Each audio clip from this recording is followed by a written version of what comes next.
Sejam bem-vindos ao Espaço Opinião. Analisamos a questão do Infarmed e as declarações de Rui Moreira relativas à decisão do Governo da suspensão anunciada na sexta da vinda do Infarmed para o Porto. Falamos dos taxistas e das exigências. Os taxistas manifestam-se contra as plataformas eletrónicas de transporte. Ainda também a natalidade e as propostas do CDS. Falamos de Serralves e da exposição que levou à admissão do diretor artístico do museu. E terminamos a falar da Venezuela e dos portugueses que foram detidos. São estes os temas que temos hoje em análise. O meu convidado de hoje é Albino Almeida. Albino, obrigada desde já pela sua presença. Albino, começamos precisamente por falar na questão do Infarmed. Foi anunciada na sexta-feira a suspensão, da vinda do Infarmed para o Porto. Que consequências tem este anúncio feito, então, pelo Governo? E analisamos também aqui as declarações de Rui Moreira relativas a esta questão. Uma saudação habitual às telespectadoras e aos telespectadores que nos estão a ver e ouvir, e dizer que esta era uma atrapalhada desnecessária, de tal maneira que, mesmo no anúncio, a atrapalhada se mantém. Ou seja, já vi pessoas a comentar no sentido de que o Infarmed não vem para o Porto. E eu não daria isto como adquirido. Pelo menos porque não acredito, sem uma explicação mais profunda, que o Sr. Primeiro-Ministro vai abandonar uma ideia que ele tem de há muito, de ter um polo de excelência nesta área no norte do país. Onde, aliás, passa a publicidade... É também um polo necessário no norte do país? Creio que sim, até porque nós já temos cá, por exemplo, o IPATIMUP, que é uma referência, liderado pelo professor Sobrinho Simões, mas temos também a Vial, passa a publicidade, liderada pelo Luís Portela. Portanto, nós não somos propriamente um oásis, não somos propriamente um território que possa ser assim trocado sem mais nada. Eu quis ler uma forma de o Sr. Ministro ganhar tempo, porque o anúncio era para 1 de janeiro. A 1 de janeiro o Infarmed estaria no Porto. Isso sempre me pareceu um pouco difícil. Desde logo porque, se nos colocarmos no lugar dos trabalhadores, perceberemos que poderá ser muito complicado para algumas pessoas imaginar-se a trabalhar no dia 2 de janeiro, a trabalhar no Porto. E, portanto, houve aqui uma má avaliação dos serviços. Penso que o Sr. Ministro poderá ter sido induzido em erro, porque não acredito que ninguém na política, independentemente do que pensa e como age, tenha a intenção de criar de si mesmo uma imagem tão errática como esta. A de Alberto Campos Fernandes é, desde logo, uma das referências da saúde neste país. E, por isso, alguma coisa correu mal aqui. Ele para a história levou a esta decisão, Albino? Exatamente. Ele para a história vai ficar, digamos, como dono desta atrapalhada, o que se lamenta profundamente, até porque eu conheço e sei como pensa e as características de intelectual e de universitário que tem, mas a verdade é que eu acredito que nós vamos assistir a uma, vamos dizer assim, uma delegação, se quiser, do Infarmed no Porto, com pessoal que queira vir de Lisboa para o Norte e, o que é razoável, a admissão de novos jovens, que os há aqui muitos no Norte, com grandes qualificações académicas nesta área, e, portanto, pese o tropeção, eu espero sinceramente que o Norte não fique sem este serviço de investigação e este serviço público que é importante.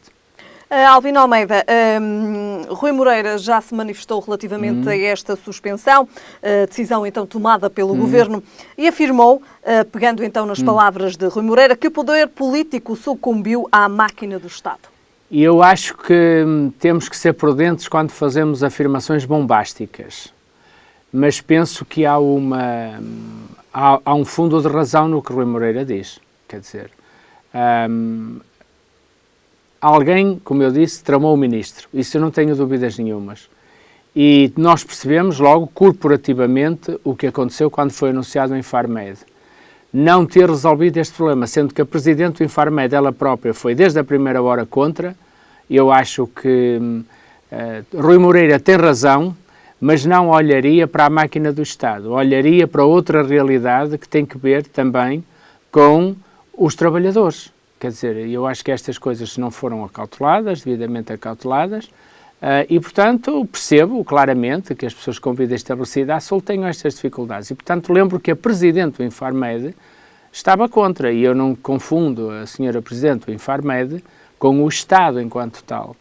Tenho, portanto, aqui uma diferença de análise do Presidente Rui Moreira, mas diria que eu percebo bem a posição dele. Eu próprio, a propósito da descentralização, já aqui transmiti algumas perplexidades. Aliás, a Assembleia Municipal de Gaia, a semana passada, votou por não avançar em nada na descentralização em 2019. E eu quero acreditar que o Governo tinha anunciado para 1 de janeiro de 2019 e também está a ganhar tempo, ou seja, as competências, a descentralização e todos os processos que lhe estão adscritos são processos que não podem ser feitos de forma leviana.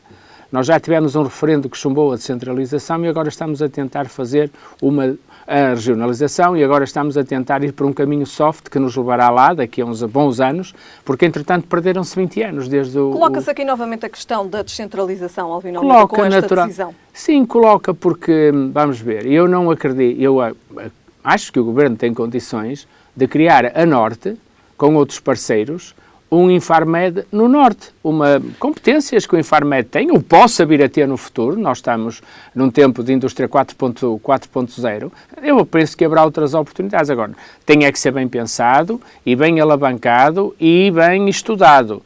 O Ministro diz que é a Comissão que está a estudar a problemática da descentralização que vai decidir a limite como é a transferência do Infarmed para o Norte. E é aqui que eu vejo uma janela de esperança e, portanto, não partilho desse ponto de vista completamente das declarações do Dr. Rui Moreira. Albino Almeida, esta decisão foi também uma decisão tomada tendo em conta a vontade dos trabalhadores já manifestada em outros momentos que de facto se opunham a esta vinda do Infarmed para o Porto?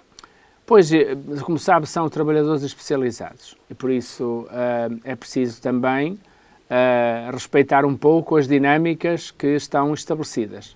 Não é fácil mudar um serviço em que a Presidente está contra.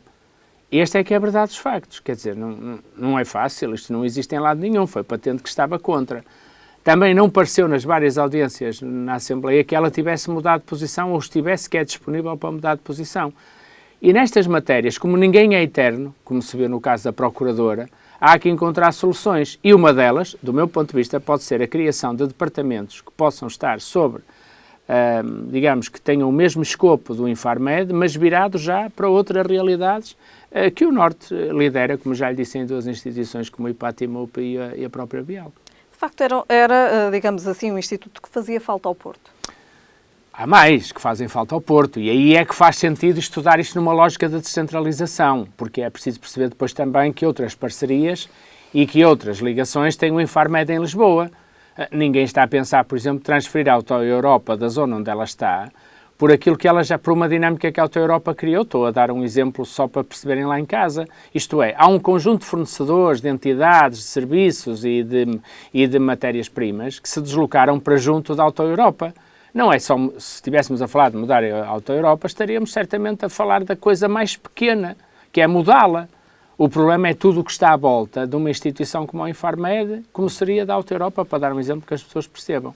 E, portanto, eu diria que há caminho, há que fazer caminho e ter isto como uma grande lição de como não se devem fazer políticas públicas de qualquer maneira. Aliás, as autarquias estão muito solidárias com o processo da descentralização, mas bem pensado e bem estruturado, senão dá asneira. Albino Almeida, há pouco precisamente falou que Gaia chumbou uma proposta, ou tomou a decisão de, em 2019, nada fazer para a descentralização. Exatamente.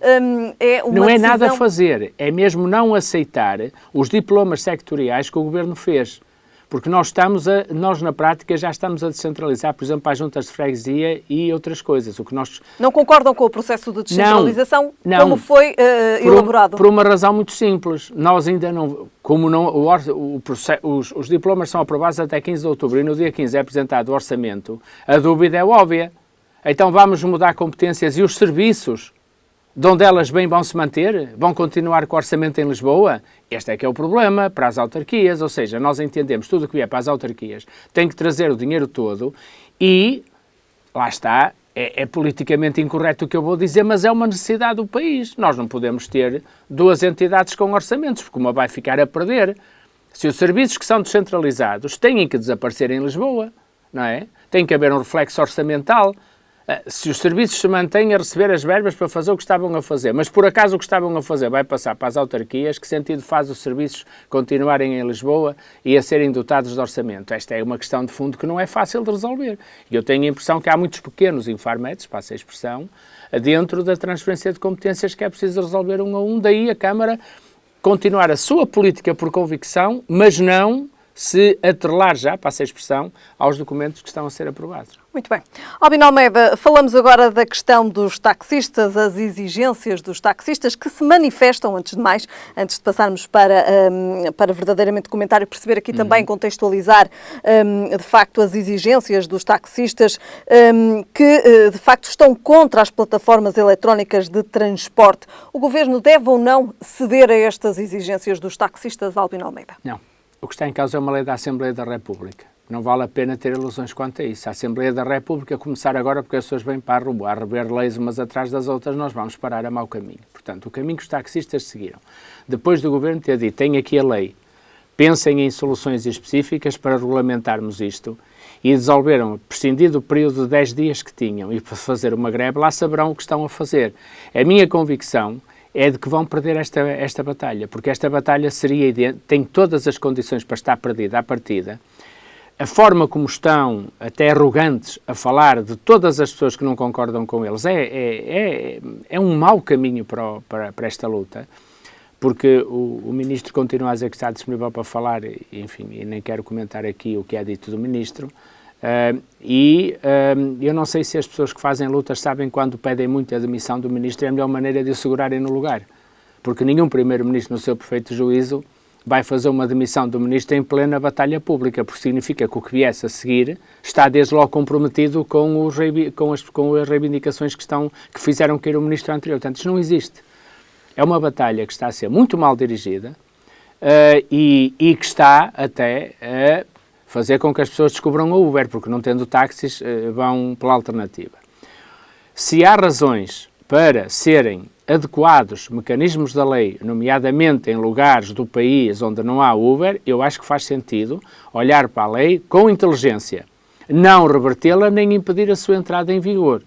Portanto, isso para mim não existe. Isto é uma batalha perdida, como seria se os carteiros fizessem uma jornada de luta para que nós deixássemos de ter os e-mails. A batalha dos taxistas é um pouco parecida com o que acabei de lhe dizer. Os serviços como os da Uber devem passar a ter uma taxa fixa, Albino Almeida? Vamos lá ver, eu sobre essa matéria direi o seguinte, a base de tributação é diferente, portanto não me parece adequado que os taxistas possam olhar para isto e dizer, não, isto ou aquilo. Agora, se calhar faz sentido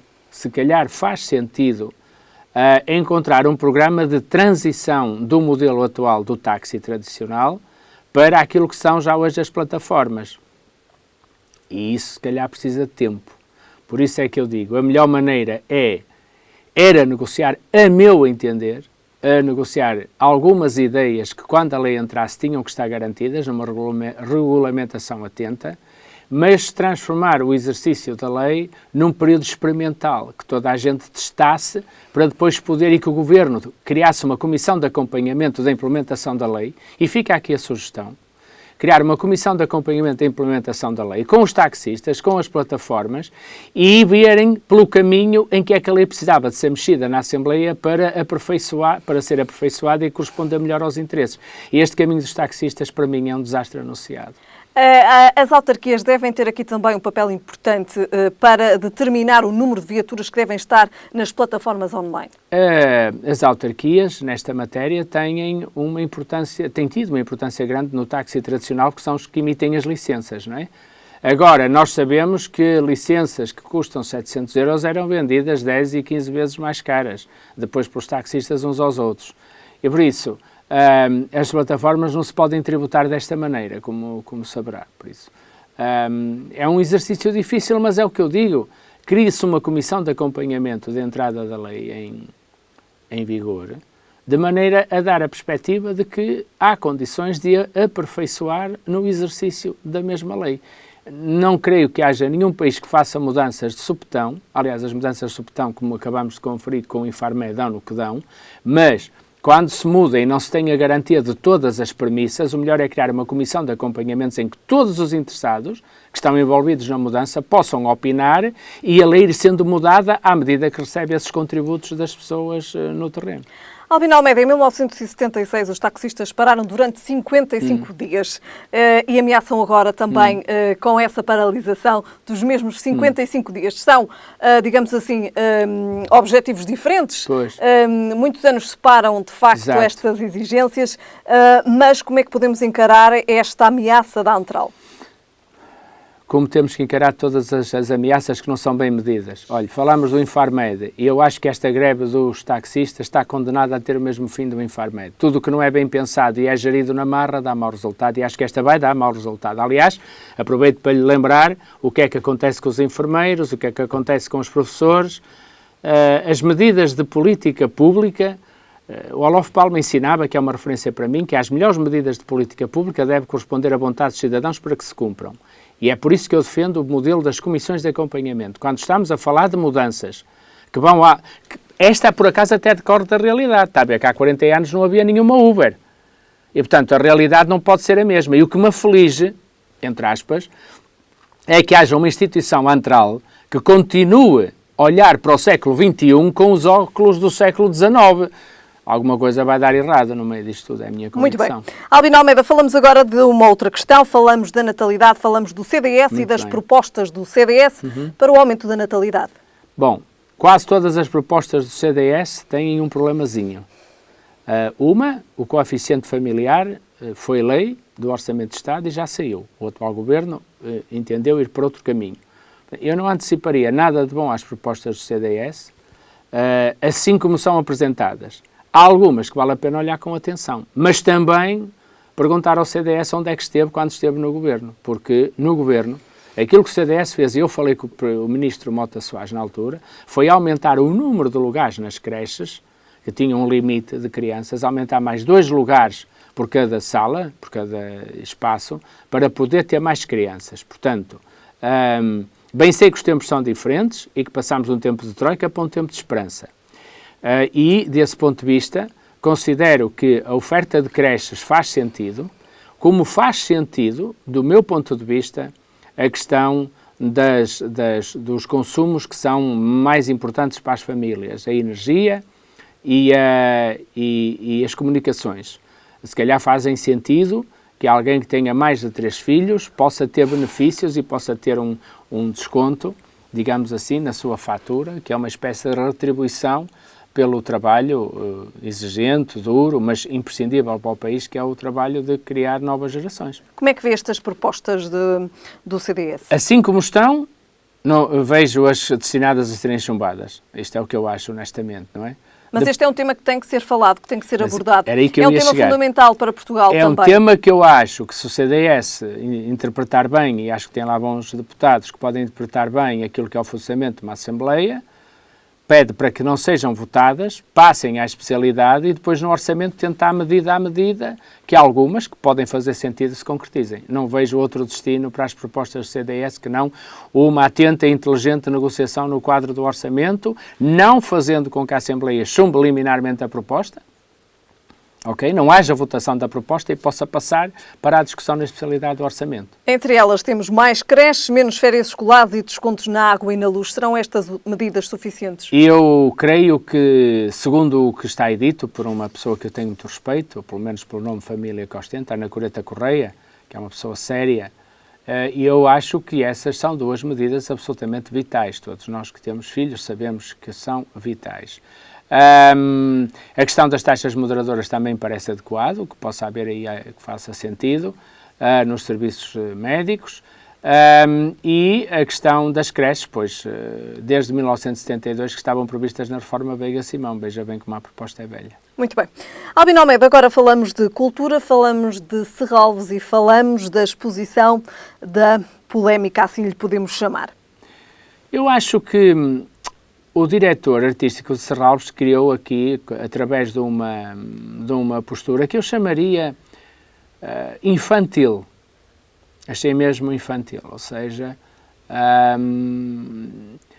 eu até percebo que alguém possa ter problemas de relação com a administração da Casa de Serralves, mas penso que a forma como foi escolhido o momento para pôr em causa a presidência da doutora Ana Pinho é capaz de não ter resultado. E aquilo que me parece óbvio é que das duas uma, o senhor diretor vem agora dizer que deve ser o público a dizer se as obras são ofensivas ou se são agressivas do ponto de vista da questão das referências a sexo explícito. E que deve ser o público a escolher se quer ou não. E que deve ser o público a escolher. Pois, são declarações do ex-diretor de Serralves. Exatamente. Eu só tenho uma coisa para dizer ao senhor diretor de Serralves, não é?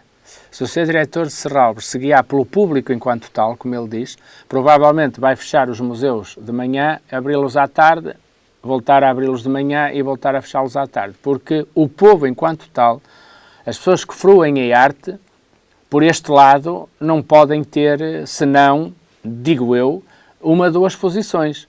Ou acham que sim, senhor, ou acham que talvez a exposição pudesse ser mais restrita. O que eu acho mal, ou seja, tenho a certeza que foi mal, é não ter havido um entendimento entre o diretor e a administração de Serralves para que estes problemas não se chegassem sequer à praça pública. Isso é que me parece evidente, porque com isto perdemos todos. Serralves é uma referência internacional e este assunto foi referido a nível internacional. Ou seja, está-se a causar um dano reputacional a Serralves que é desnecessário.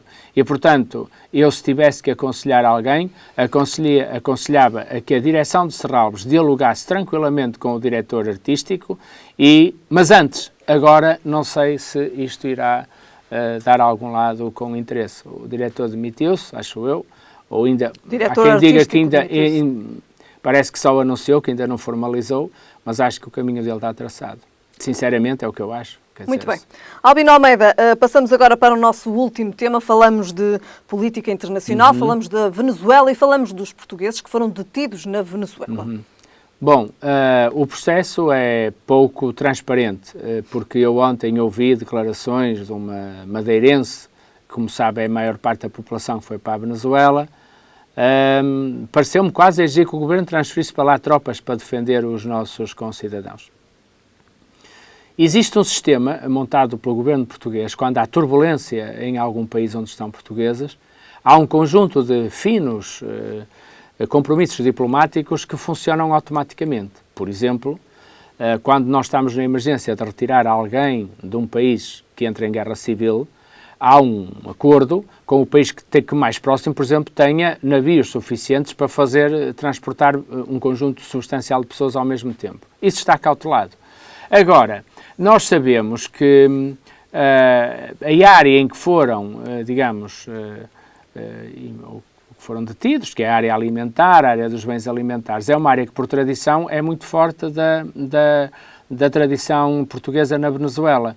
Eu creio que andou bem o ministro Santos Silva, muito bem, aliás, exigindo ao colega venezuelano que permitisse o acesso sem restrições a contactos com estes portugueses, porque eles estão debaixo da jurisdição da Venezuela. Lembremos-nos do caso Manuel Vicente, tão falado, não é?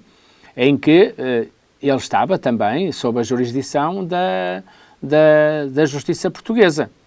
E Angola exigiu, não é, que a jurisdição para julgar um crime daqueles era em Angola. Pois eu também acho que nós devemos perceber se existe efetivamente algum problema de especulação económica na Venezuela, pois naturalmente as pessoas terão que responder por esses indícios ou por essas acusações.